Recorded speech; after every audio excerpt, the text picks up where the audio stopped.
예, 반갑습니다. 여러분, 오늘도 예배하시는 여러분들의 삶과 가정과 사업장 가운데 하나님의 놀라운 은혜와 은총이 함께 하시기를 주님의 이름으로 소망합니다. 대부분의 사람들이 새해를 맞이하면 새로운 결단과 결심으로 한 해를 시작하곤 합니다. 세상적으로 술이나 담배를 피시는 분들은요, 새해부터 뭐 하겠다? 금연을 하겠다, 금주를 하겠다라고 결단하시는 분들을 종종 보게 됩니다. 또 새해를 맞아서 내가 과거에 하고 싶었던 취미나 다른 것들 하고 싶은 것들을 시작해 보겠다라고 결심하는 분들도 참 많이 보게 되지요. 그런데 문제는 대부분의 경우 어떻죠? 우리가 계획했던 결심이나 결단들이 작심 며칠이요? 3일 만에 끝나게 되어버립니다. 아마 여기 있는 모든 분들 다 작심삼일의 경험을 한번 해보셨을 것입니다. 아마 결심만으로, 결단만으로 우리의 인생이 새로워지는 것이 가능하다면 아마 예수님께서 십자가를 지실 필요가 없었을지도 모릅니다. 왜냐하면 결단으로 그런 것이 가능하면요, 우리의 선한 의지로 구원을 이루는 것이 가능하기 때문입니다. 그런데 우리의 현실은요, 우리의 계획과 결심은 항상 무너져 버린다라는 것입니다. 그렇게 우리는 성도로서 항상 예수님을 바라보는 그 마음의 자세가 필요합니다. 어느 날 제가 한국에 계신 저희 어머니와 통화를 하는데 한 번은 어머니께서 이런 말씀을 하세요. 나이가 들어서 남편도 돌아가시고 혼자 집에서 이렇게 지내다 보니까 계획이 사라져 버리셨다. 오늘 하루에 무엇을 해야겠다라는 그 하루의 계획은 세우면서 살아가는 것이 가능한데요, 장기적인 계획, 쉽게 말하면 몇 달 후에 내가 무엇을 해야겠다, 또 몇 년 후에는 이러한 것을 이루어야겠다는 계획을 세우는 것이 쉽지 않다, 불가능하다라는 말씀을 하시는 것을 들었습니다. 그러면서 이런 말씀을 하시더라고요. 나이가 드니까 이 세상에서 무엇을 이룬다, 무엇을 성취한다라는 것이 그렇게 대단한 의미로 다가오지 않는다라는 말씀을 하셨습니다. 저는 목사로서 어머니의 그 말씀을 들으면서 우리가 나이가 들면서 노인이 되어서 세상에 대한 계획이 사라지는 이유가 인생을 살아보고 나니까, 경험을 해보고 나니까 무엇을 이룬다라는 것이, 무엇을 성취하다라는 것이 그렇게 우리에게 완전한 만족감을 주지 않는다라는 것을 깨닫게 될 때 우리에게 그런 현상이 일어나지 않는가라는 생각을 해보게 됩니다. 제가 아는 목사님이요, 그분이 목사님의 아들인데 2대째 목사님을 하는 분이에요. 평생 목회하셨던 자신의 아버님이 하시는 이야기를 듣고 인생에 대하여 이런 글을 올리셨습니다.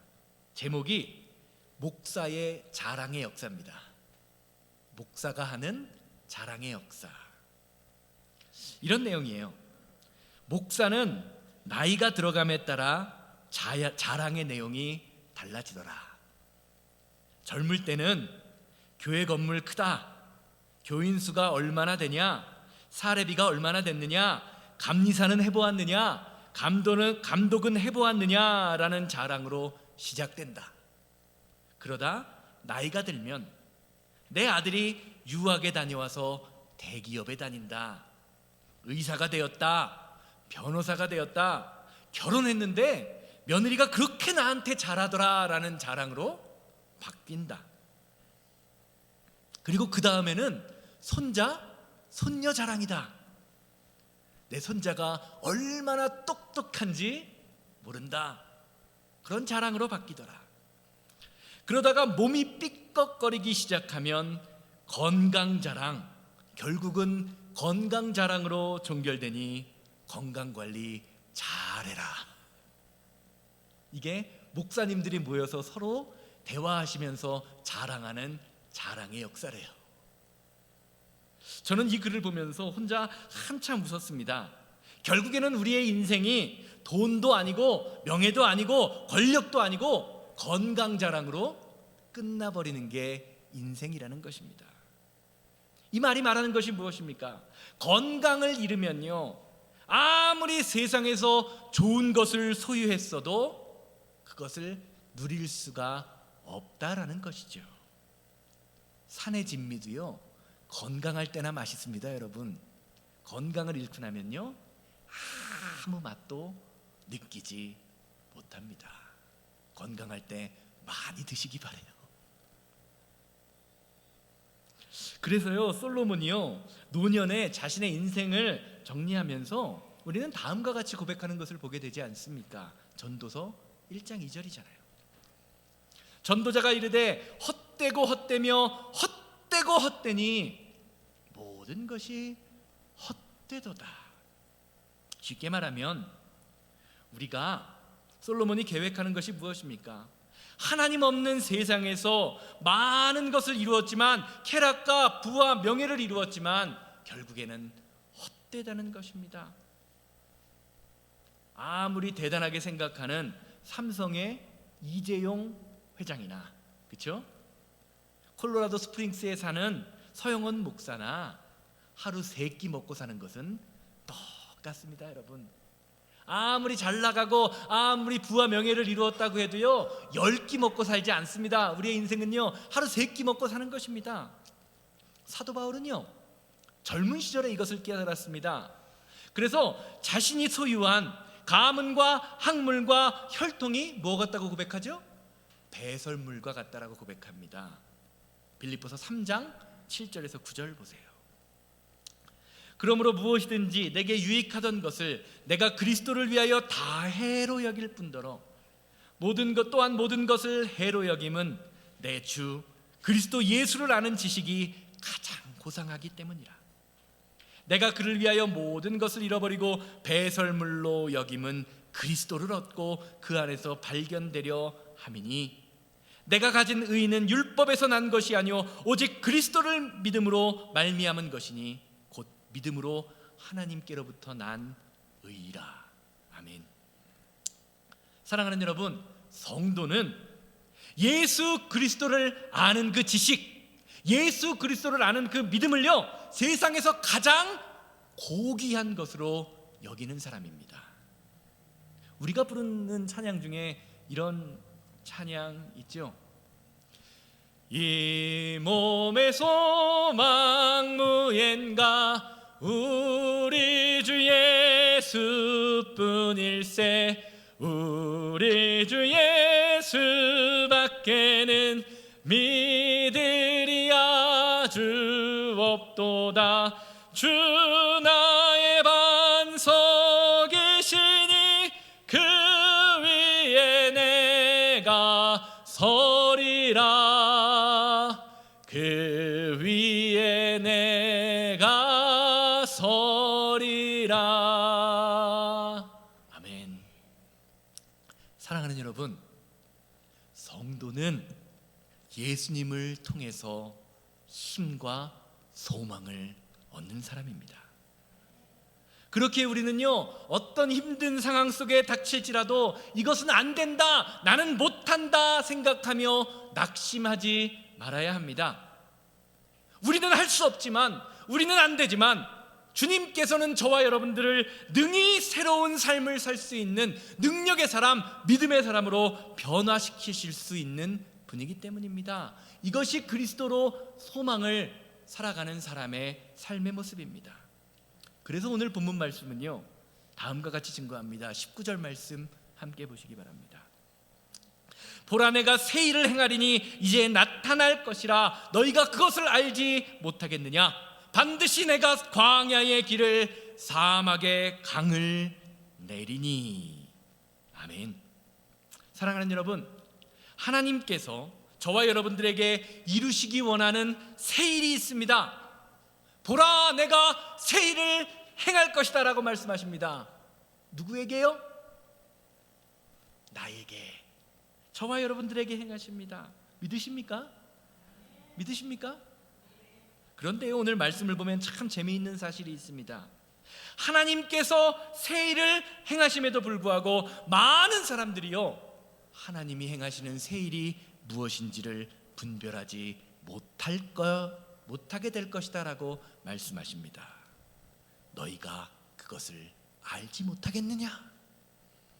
사랑하는 여러분, 하나님은 저와 여러분들에게 새 일을 행하시는 분입니다. 그러나 우리가 깨어있지 않으면 하나님이 우리에게 행하시는 새 일을 분별하지 못하게 됩니다. 누가복음 12장 37절 보세요. 주인이 와서 깨어있는 것을 보면 그 종들은 복이 있으리로다. 내가 진실로 너희에게 이르노니 주인이 띠를 띠고 그 종들을 자리에 앉히고 나와서 수종을 들리라. 세상에서 가장 복된 사람은요, 깨어있는 사람입니다. 믿으십니까? 제 말이 아니라 예수님의 말씀이에요. 주인이 와서 깨어있는 것을 보면 그 종들은 복이 있으리로다. 아멘. 사랑하는 여러분, 여러분들 살면서, 그리고 지금 신앙생활 하시면서 교회 안에서, 가정 안에서, 사업장에서 많은 사역을 감당하고 계실 줄로 믿습니다. 그런데 어떤 때 하나님의 일이 힘들다라고 느끼십니까? 하나님의 말씀으로 내 영이 깨어있지 않을 때 우리는 하나님의 사역이 힘들어집니다. 또 하나님의 일을 하는데 내가 하고 있는 이 일이 하나님의 일인지 분별하지 못하는 사람과 함께 일할 때 그 일이 참 힘들어요. 하나님의 일은요, 돈이 없고 힘이 없어서 힘든 것이 아닙니다. 함께 기도해야 하는데 기도하지 못하고, 함께 찬양하고 예배해야 하는데 예배하지 못하고 찬양하지 못할 때 그 안에서 힘이 나타날 수 없게 됩니다. 그것이 가장 힘든 일입니다. 그렇기에 우리가 성도라면요, 어떤 상황 속에서도 하나님이 저와 여러분들을 위하여 행하실 일을 기대하면서 감사하고 찬양해야 하는 것입니다. 그렇지 못하면요, 하나님이 놀라운 일을 행하는 그 순간에요, 저와 여러분들의 입술이, 우리의 삶이 불평과 원망에 사로잡히게 됩니다. 출애굽기 14장 13절 14절 보세요. 모세가 백성에게 이르되 너희는 두려워 말고 가만히 서서 여호와께서 오늘 너희를 위하여 행하시는 구원을 보라. 너희가 오늘 본 애굽 사람을 영원히 다시 보지 못하리라 하리라. 여호와께서 너희를 위하여 싸우시리니 너희는 가만히 있을지니라. 출애굽하는 이스라엘 백성들이요, 홍해를 만납니다. 앞에는 커다란 바다가 있습니다. 뒤에는 마차를 탄 애굽의 군대가 칼과 창을 들고 쫓아옵니다. 앞으로 가지도 못하고 뒤로 가지도 못하는 상황입니다. 그때 하나님께서 모세를 통하여 이스라엘 백성들에게 이렇게 말씀하시죠. 너희는 두려워하지 말라. 가만히 서서 여호와께서 오늘 너희를 위하여 행하시는 구원을 보라. 사랑하는 여러분, 하나님은 저와 여러분들에게 새 일을 행하시는 분입니다. 그렇기에 우리의 삶 속에서 문제 때문에, 어려움 때문에 사방이 막혀서 도저히 출구가 보이지 않는 그런 상황 속에서도요, 낙심할 필요가 없습니다. 두려워할 필요가 없습니다. 저와 여러분들의 삶 속에서 새로운 일을 행하실 하나님을 바라보며 주님 앞에서 납작 엎드려야 합니다. 그것이 믿음입니다. 그럴 때 하나님이 저와 여러분들을 위해서 대신 싸워주시는 믿음의 역사가 우리의 삶에 일어나게 됩니다. 저나 여러분들이나 인생을 살다 보면요, 내 힘으로 도저히 감당할 수 없을 것 같은 그런 문제를 만나게 됩니다. 원치 않는 질병에 걸리기도 하고요, 건강을 잃기도 하고요, 사업이 망할 때도 있습니다. 사람과의 관계 때문에 좋은 관계가 깨어져서 참 내 삶이 힘들 때가 있어요. 2023년이 끝나고 2024년이 시작해서 새해가 왔으니 이제는 내 삶에 그런 일이 일어나지 않았으면 좋겠는데, 죄송합니다. 담임 목사로서 여러분들에게 그런 일이 일어나지 않을 겁니다 라고 말씀드리지 못하는 것 참 죄송합니다. 올해에도요, 여러분들의 삶에 커다란 문제가, 아픔과 상처의 순간이요 다가올지도 모릅니다. 그것이 인생이에요. 출애굽기 14장은요 이럴 때 우리에게 두려움이 생기게 된다라고 말합니다. 여러분, 인생 살면서 두려운 순간 경험해 보셨습니까? 질병 때문에, 사업 때문에, 사람들 때문에, 내 문제 때문에 두려움을 다 경험해 보셨을 것입니다. 그런데 성경은요 두려움에 닥친 저와 여러분들을 바라보면서 다음과 같이 증거합니다. 너희는 두려워하지 말아라. 가만히 서서 오늘 너희를 위하여 행하시는 구원을 보라라고 말합니다. 사랑하는 여러분, 우리 인생은요 문제 때문에, 어려움 때문에 끝장나는 것이 아닙니다. 마음이 무너질 때, 두려움에 사로잡히게 될 때 우리의 인생이 끝나버리게 됩니다. 그래서 하나님은요 이스라엘 백성들을 향해 두려움을 극복하라라고 말씀하십니다. 왜냐하면 두려움 속에서는 하나님이 일하실 수 없기 때문입니다. 여호수아 1장 9절 말씀 보세요. 내가 너희에게 명한 것이 아니냐, 강하고 담대하고 두려워하지 말며 놀라지 말라. 내가 어디로 가든지 내 하나님 여호와가 너와 함께 하느니라 하시니라. 아멘. 사랑하는 여러분, 하나님이 저와 여러분들의 삶에 함께 하심을 믿음으로 고백할 때, 그것을 깨닫게 될 때 하나님이 우리의 삶을 통하여 역사하십니다. 이것이 하나님이 우리의 삶 속에서 일하시는 하나님의 방법입니다. 그렇기에 우리는요 어떤 어려움과 아픔과 상처의 상황을 만나더라도요 마음속으로 하나님이 나와 함께 하신다, 하나님이 나를 대신하여 싸워주실 것이다, 나에게 승리를 주실 것이다를 고백하며 주님께 엎드려야 합니다. 한번 우리의 인생을 잘 보시기 바랍니다. 왜 우리가 죄의 길에 빠집니까? 하나님과 함께함을 깨닫지 못하기 때문입니다. 왜 우리가 불평하며 낙심합니까? 하나님이 나와 함께 하심을, 하나님이 나를 도와주심을 잃어버리게 될 때 우리는 불평하고 낙심합니다. 하나님과 함께 하심을 잃어버릴 때 우리는 세상에 사로잡히는 삶을 살게 됩니다. 사랑하는 여러분, 2024년을 시작하시면서 여러분이 기대하시는, 하나님이 나에게 행하기 원하시는 그 새 일은 과연 무엇입니까? 두려움을 내려놓으십시오. 하나님이 여러분들과 함께함으로 새 일을 행하실 것입니다. 하나님이 행하시는 새 일이 오늘 예배하시는 모든 분들을 통하여 여러분들의 가정과 사업장, 그리고 여러분들의 자녀, 여러분들의 모든 주변에서 하나님이 행하시는 새 일이 날마다 풍성하게 일어나게 되기를 주님의 이름으로 소망합니다. 자, 그러면 우리가 살면서 만나게 되는 그 두려움과 어려움을 극복하기 위하여 과연 우리는 어떤 삶을 살아야 할까요? 오늘 말씀은요 참 친절하게도 우리가 두려움을 극복할 수 있는 방법, 하나님이 우리를 통하여 새 일을 행하실 수 있는 방법을 가르쳐 줍니다. 18절 말씀 보세요. 너희는 이전 일을 기억하지 말며 옛날 일을 생각하지 말라. 사랑하는 여러분, 결국 과거가 문제입니다. 과거가. 한번 생각해 보시기 바랍니다. 왜 우리가 내가 미워하는 사람의 꼬라지를 보면서 아파하고 상처 입고 미워하면서 살아가게 됩니까?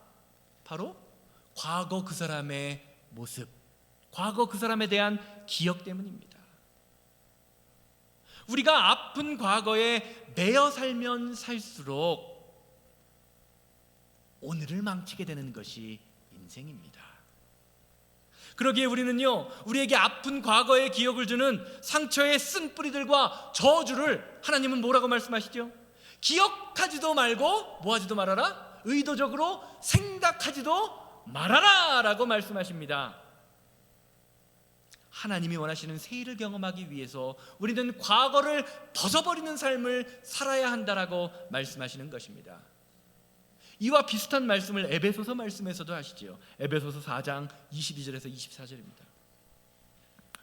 너희는 유혹의 욕심을 따라 썩어져가는 구습을 쫓는 옛 사람을 벗어버리고 오직 심령으로 새롭게 되어 하나님을 따라 의와 진리의 거룩함으로 지으심을 받은 새 사람을 입으라. 아멘.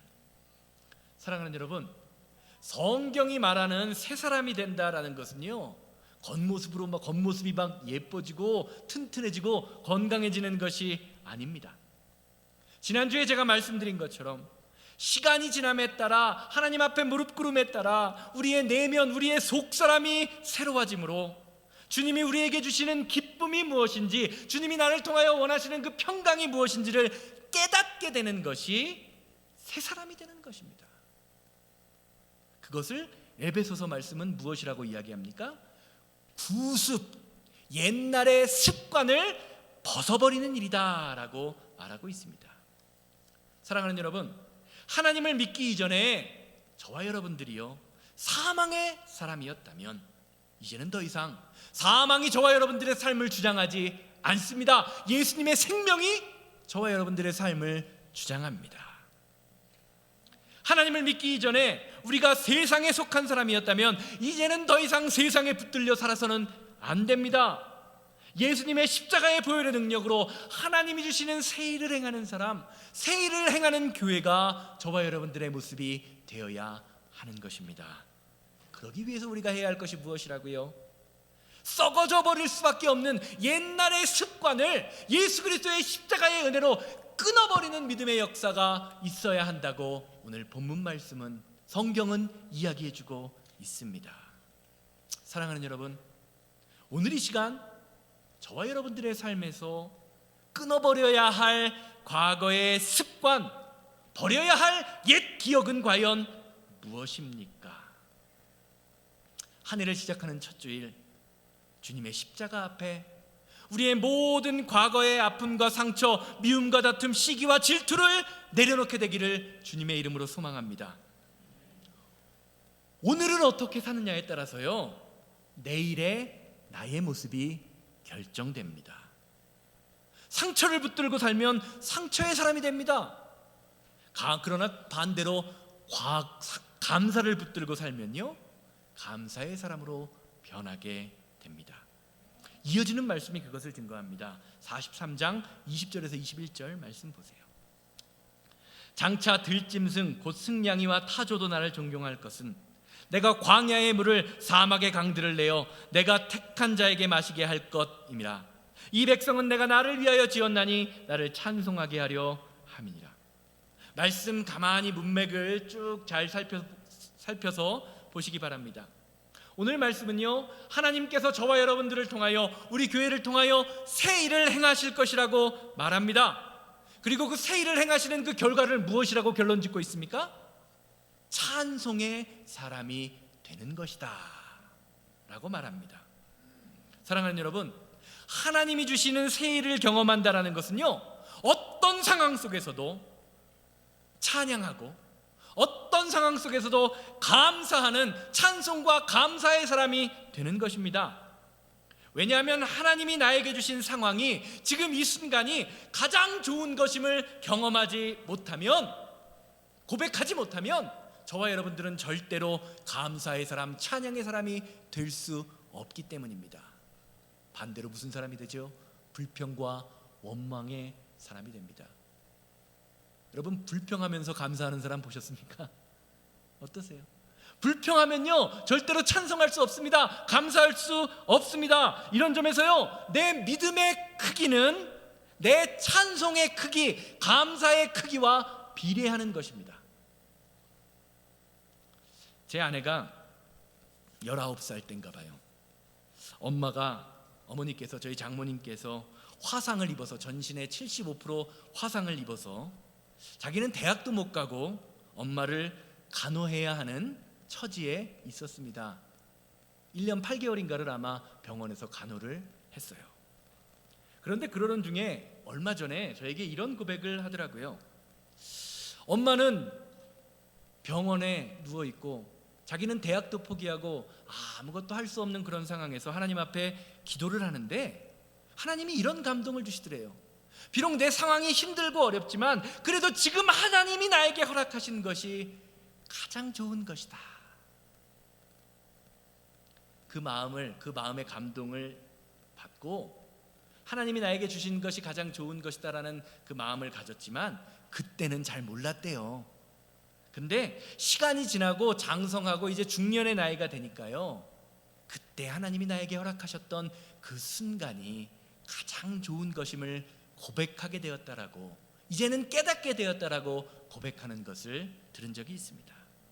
사랑하는 여러분, 힘든 시간, 어려운 시간, 아픔의 시간, 고통의 시간 다 겪어보셨죠? 그런데 어때요? 결국에는요, 지금 힘든 이 시간도 다 지나갑니다. 여러분, 다 지나가는 것이 인생입니다. 그렇기에 우리는요, 지금 이 시간, 과거의 아픔 때문에, 과거의 두려움 때문에 그 현재를 망쳐서는 안 됩니다. 오히려 그 과거의 아픔을 이겨냈음을 감사하고 찬송해야 하는 것입니다. 그렇지 않으면요, 내 삶에서 하나님의 일하심, 하나님의 역사하심을 바라볼 수가 없습니다. 과거의 상처에서 벗어나십시오. 그리고 하나님이 나에게 주신 모든 삶의 순간순간 감사하며 찬송하는 축복을 누리게 되시기를 주님의 이름으로 소망합니다. 그것이 저와 여러분들을 이 자리에 부르시고 예배하게 하시는 하나님의 뜻입니다. 결론적으로 말씀드리겠습니다. 한국 사람들이 참 좋아하는 말이 있어요. 복 받으세요 라는 말입니다. 복 받으세요. 그래서 새해 인사도 뭐라고 하죠? 새해 복 많이 받으십시오 라고 이야기합니다. 그런데 엄밀히 따지면요, 새해 복 많이 받으십시오 라는 말은 그리스도인들에게는요, 잘못된 인사 방법입니다. 왜냐하면 성도는 나에게 복이 없기 때문에 복을 많이 찾고 복을 받는 사람이 아니라 이미 복의 근원 대신 예수님을 소유한 사람이기 때문입니다. 그렇기에 우리는요, 새해 인사로 새해 복 많이 받으십시오 라는 말 대신에 새해 복 많이 누리십시오. 아무리 돈이 많아도요, 쓰지 않으면 어떻게 되죠? 그 돈의 능력을 누릴 수가 없는 것처럼 우리 안에 예수님의 생명이 가득해도요, 날마다 감사하고 찬송하고 주님이 주신 기쁨을 누리지 못하면 어때요? 그 복을 누리지 못하기 때문입니다. 옆에 계신 성도님과 인사하시기 바랍니다. 새해 복 많이 누리세요. 예. 예. 앞으로 우리 성도님들은 복 많이 누리시기를 바랍니다. 예. 예수님이라는 복이 있는데, 예수님의 복의 근원 대신 예수님을 소유했는데 무슨 복을 더 받으실 거예요? 무슨 복을 더 받기 원하십니까? 그리스도인들은요, 세상의 복으로 대표되는 물질이나 지식이나 명예를 따라다니며 그것을 받기를 원해서 그냥 절절매는 사람들이 아닙니다. 이미 복의 근원 대신 예수님을 주인으로 모시며 주님이 주신 모든 순간, 나와 함께 하시는 예수님과 함께 모든 순간순간을 복으로 알며 감사와 찬송의 삶을 사는 사람이 그리스도인입니다. 이것이 하나님이 우리에게 행하신 세일이 무엇이냐? 날마다 찬송하며 날마다 감사하며 살아가는 삶이 성도의 세일이라고 오늘 본문 말씀이 말해주고 계십니다. 2024년 한 해 감사와 찬송으로 통해 하나님이 주시는 세일이 날마다 풍성하게 넘치는 새생명교회가 되기를 주님의 이름으로 소망합니다. 보라, 내가 세일을 행하리라. 아멘. 누구에게요? 나에게요. 이미 하나님께서 여러분들에게, 우리 교회에게 세일을 행하셨습니다.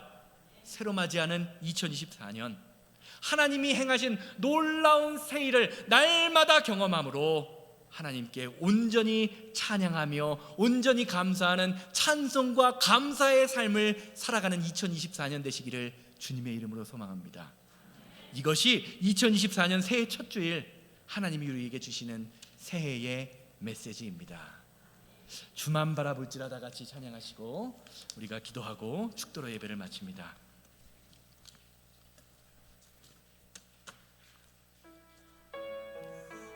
다 같이 자리에서 일어나서 찬양합니다.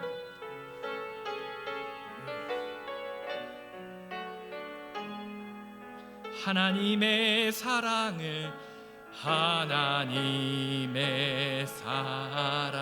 사모하는 자, 하나님의 평화 바라보는 자, 너의 모든 것 창조하신 우리 주님이 너를 얼마나 사랑하시는지,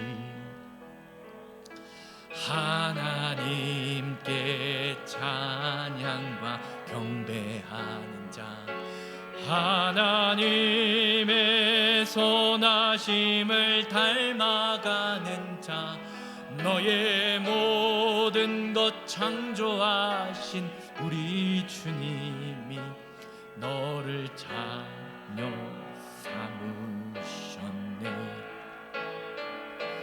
하나님 사랑의 눈으로 너를 어느 때나 바라보시고, 하나님 인자한 귀로서 언제나 너에게 기울이시니, 어둠에 밝은 빛을 비춰주시고 너의 작은 신음에도 응답하시니, 너는 어느 곳에 있든지 주를 향하고 주만 바라볼. 다 같이 기도할 때 주님, 과거의 아픔과 상처를 예수 그리스도의 십자가의 보혈의 은혜로 끊어버리고 하나님이 주시는 새일 찬송과 감사와 찬양으로 살아가는 새생명교회 되게 하여 주시옵소서. 다 같이 기도합니다. 자비롭고 거룩하신 하나님, 우리가 세상에 사로잡혀 살았습니다. 아버지 하나님, 과거에 얽매여 아픔과 상처에 사로잡혔던 우리의 모든 부족함과 연약함을 아버지 하나님 주여 불쌍히 여겨주시고, 보라 내가 새 일을 행하리니 이젠 나타날 것이라 라고 고백하는 아버지 하나님, 하나님의 말씀에 아버지 온전히 따라 살아가는 믿음의 자녀들 되게 하여 주시옵소서. 주님이 행하시는 새 일이 일어나게 하여 주시고, 주님이 행하시는 능력이 우리의 삶에 날마다 드러나므로 아버지 예수 그리스도 때문에 만족함을 얻고 예수 그리스도 때문에 주님이 주시는 일을 경험하는 귀한 믿음의 자녀들 되게 하여 주시옵소서. 주님, 우리는 하나님을 믿는다고 고백하지만 우리 앞에 닥치는 어려움의 순간, 아픔의 순간에 하나님을 향하여, 세상을 향하여, 사람을 향하여 불평할 때가 많았습니다. 나와 함께 하시는 하나님을 잃어버리고 살면서 하나님의 도우심을 구할 때가 너무나 많이 있음을 고백합니다. 주님, 이제는 더 이상 과거의 아픔에, 상처에, 저주에 얽매여 사는 사람이 아니라 과거를 털어버리고 그것을 기억하지도 말고 생각하지도 않는 믿음의 사람 되게 하여 주시옵소서. 주님을 찬송하는 새 일, 새 역사, 능력의 역사가 예배하는 모든 성도님들의 삶에 풍성하게 드러나게 하여 주시옵소서. 이제는 우리 주 예수 그리스도의 은혜와 아버지 하나님의 거룩하심과 성령님의 감화감동 역사하심이 예배를 마치고 삶의 자리로 돌아가 어떤 상황 가운데서도 찬양하며 감사함으로 하나님이 주시는 새 일을 경험하기 원하는 우리 성도님들의 삶과 가정과 사업장 만나는 모든 사람들 위해 이제부터 영원까지 함께 있을지어다. 아멘. 아멘.